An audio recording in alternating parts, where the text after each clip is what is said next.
And the new heavyweight champion of the world, Rocky Marciano. I saw Rocky in some of the stages that he was quite awkward, and I saw him fight some awkward fights, but I knew that he had something you can't buy. You must have it given to you from nature. Punching power, natural punching power. You can't buy it. The toughest fight would be the man who's the hardest to knock out, whether he's got a style. And a fellow who had no style, just a bull, was Rocky Marciano. Marciano just kept coming. He hurt your arms. He could take everything. He would be the most trouble, I think. Being very short, he was able to get inside quicker with short arms and powerful punches. He turned those things that people thought was a disadvantage into an advantage. Plus, he had a tremendous heart and determination. And these things, what people don't know, don't show up on the statistic. Mike, a lot of people compare you with Rocky Marciano because of your punching power and your aggression. How do you react to those comparisons? Well, believe me, Alex, I'm flattered to be mentioned in the same breath with such a legendary fighter. The fiercest, most determined, and relentless fighter that ever lived. He was a fighter that had no concept of losing. 49 fights, 0 losses, 43 knockouts. No heavyweight champion in history has ever retired undefeated. Only one man walked away with a perfect record, and his name was Rocky Marciano. He was short for a heavyweight. He had the shortest reach of any champion in the division's history. He started his professional career late. On paper, he had no business being the most feared man in boxing. And yet, Muhammad Ali once admitted, in one fight, his nose was split in two, and he kept coming forward. You cannot teach someone to fight like Marciano. What made this man so terrifying? Stay with us. Rocky Marciano did not just win fights. He destroyed opponents with a consistency that science itself struggled to explain. His career knockout rate stood at 87.8%. The average heavyweight champion of his era finished around 50 to 65% of their fights by knockout. In every single title defense, Marciano won by knockout. Every single one. 100%. But raw numbers only tell part of the story. What set Marciano apart was the volume and the violence behind every punch. While the average heavyweight threw 40 to 45 punches per round, Marciano threw between 80 and 100. He did not fight in bursts. He fought like a machine that had no off switch. The United States Testing Company conducted a study and concluded that the explosive energy behind Marciano's punch exceeded that of an armor-piercing bullet. The force generated was equivalent to lifting 1,000 pounds 1 foot off the ground in a fraction of a second. That was not poetry. That was physics. Place him beside the greatest names in the sport. Muhammad Ali finished 66% of his fights by knockout. Joe Louis reached 79%. Mike Tyson, often called the most ferocious puncher of the modern era, finished at 88% across a career that included 5 losses. Marciano's 87.8% came without a single defeat.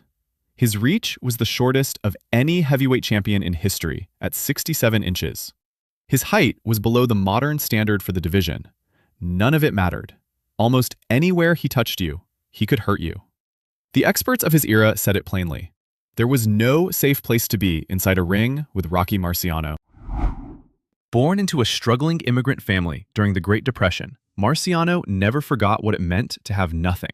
No matter how much money he earned, he did not trust banks. He kept his wealth in cash, and he hid it everywhere. His approach to daily expenses became legendary for all the wrong reasons. He structured his entire life to avoid spending a single dollar. He stayed in hotel rooms paid for by promoters, ate dinners covered by admirers, and traveled on private planes offered free of charge by wealthy associates. Sports Illustrated journalist William Knack, who wrote extensively about Marciano, observed, "The entire purpose of his daily existence was to go from one sunset to the next without spending a dime." The details were almost comic. At public phone booths, Marciano would tie a piece of string to a coin so he could pull it back after each call. Veteran sports journalist Jimmy Cannon noted, "Rocky was a poor Italian kid who valued money more than almost anyone. When he received his first large paydays, it was like a tiger tasting blood." When Marciano died in a plane crash on August 31, 1969, the day before his 46th birthday, his family began searching. What they found was almost nothing. Estimates suggested that approximately $2 million United States dollars in cash, equivalent to somewhere between $13 and $15 million today, had vanished with him. The money has never been found. Some believe it remains hidden inside walls, beneath floorboards, or buried at properties he once visited in the state of Florida. The treasure of Rocky Marciano remains one of the great unsolved mysteries in the history of sport. On December 30th, 1949, Rocky Marciano stepped into Madison Square Garden to face Carmine Vingo, a young fighter from the Bronx riding a streak of 12 consecutive victories. Vingo was powerful, durable, and dangerous. The crowd expected a war. What they witnessed was something far darker. The two men traded heavy shots through the early rounds. Vingo was no pushover. He hurt Marciano more than once, but the pressure never stopped. Marciano kept walking forward, kept throwing, kept closing the distance no matter what came back at him. In the 6th round, Marciano landed a left hook that dropped Vingo instantly. His head struck the canvas with devastating force. Vingo did not move. There was no ambulance at ringside. Officials and cornermen carried Vingo on foot to a hospital 2 blocks away. When he arrived, a priest was called to perform last rites. The doctors did not believe he would survive the night. Marciano did not celebrate. He went to the hospital and stayed. He prayed through the night and told those around him that he would retire from boxing if Vingo did not wake up. Vingo survived, but he never fought again. The damage was permanent. Carmine Vingo later said, "He beat me fair and square, and I hope he wins the championship to prove to my friends that I was not beaten by an ordinary fighter." The incident left a mark beyond the ring. Boxing authorities reviewed and updated the padding regulations for ring floors directly as a result of what happened that night. One punch from Rocky Marciano had changed the rules of the sport.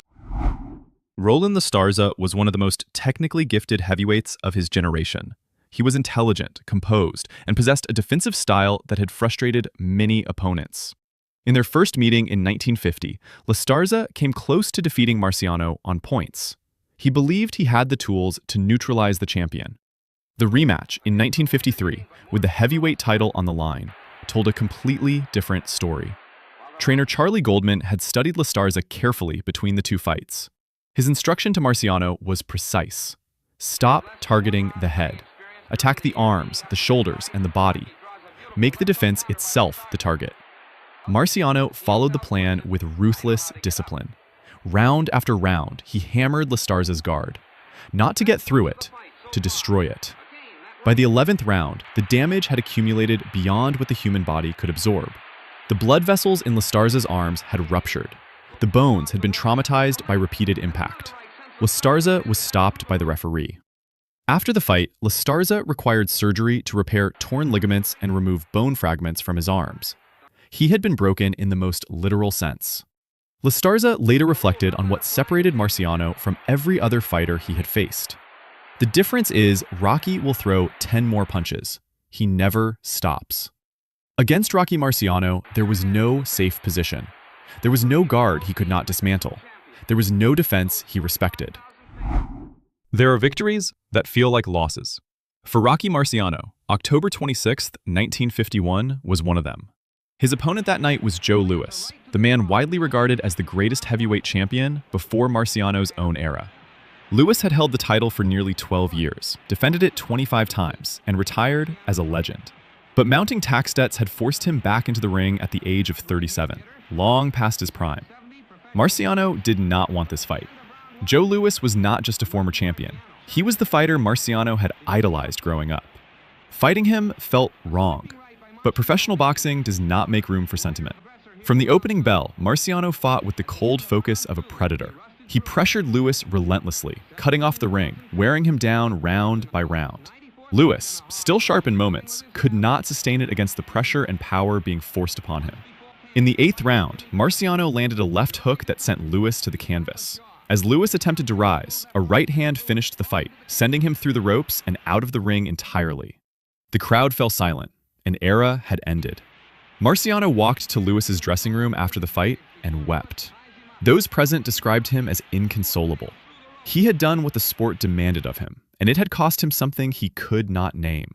Joe Louis, with the dignity that defined his entire career, said afterward, "That boy dropped me with just 2 punches. It took Schmeling hundreds. He beat me fair." What do you think of Rocky Marciano? Let us know in the comments below. If you enjoyed this, please like the video and subscribe to the channel. Thank you so much.